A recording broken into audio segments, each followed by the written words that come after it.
Hey, Jeff Ledford, your External Affairs Officer. April's Fair Housing Month, and if you want to go back in time and go through the history of how we got here, 1866, the United States passed our first Civil Rights Act. Now, while it afforded the right to all citizens, regardless of race, to own property and to enter into contracts, it really didn't have a lot of teeth, and so enforcement was difficult. But that was where it really starts. From that, 2 years later, we adopt the 14th Amendment. That is where enshrined in our Constitution is equal protection for all, regardless of race. Moving forward in time, as we get to the 1900s, the 1890s to the 1900s, we see a lot more people um, starting to transact in real property, more so than just going out west and settling property. This is where you really see the advent or the rise of modern day, or what would lead to modern day brokerage. This is when, roughly about the time the realtors began, and you really start to see some new things come about. Zoning really starts. Now, the first zoning actually did restrict race and where certain people could live in parts of town. This, though, was outlawed, or not really outlawed, deemed unconstitutional in 1917 in the case Buchanan v. Worley.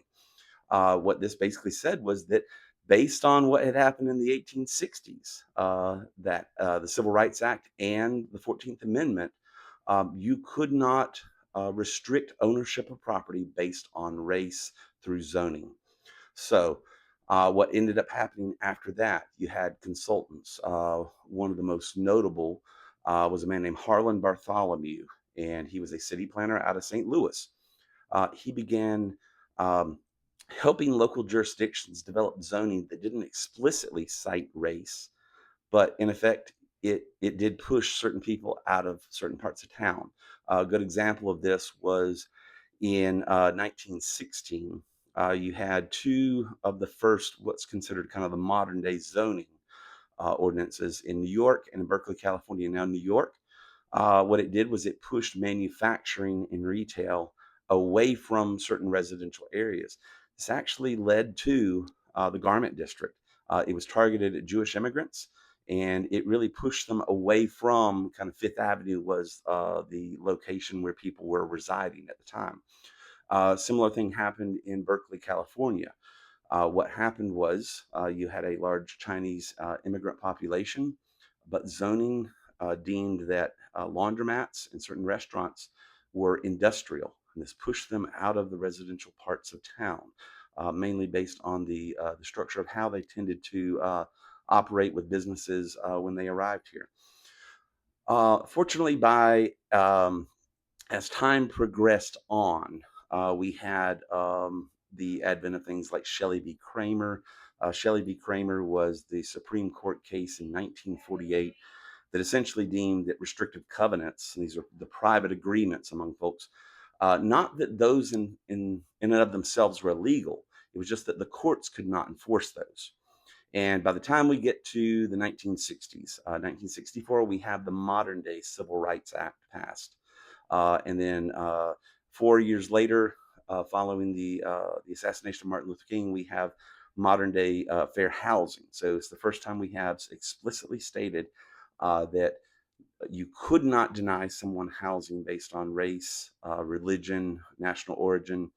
Um, this really ushered the way into the 70s. Sex was added in time.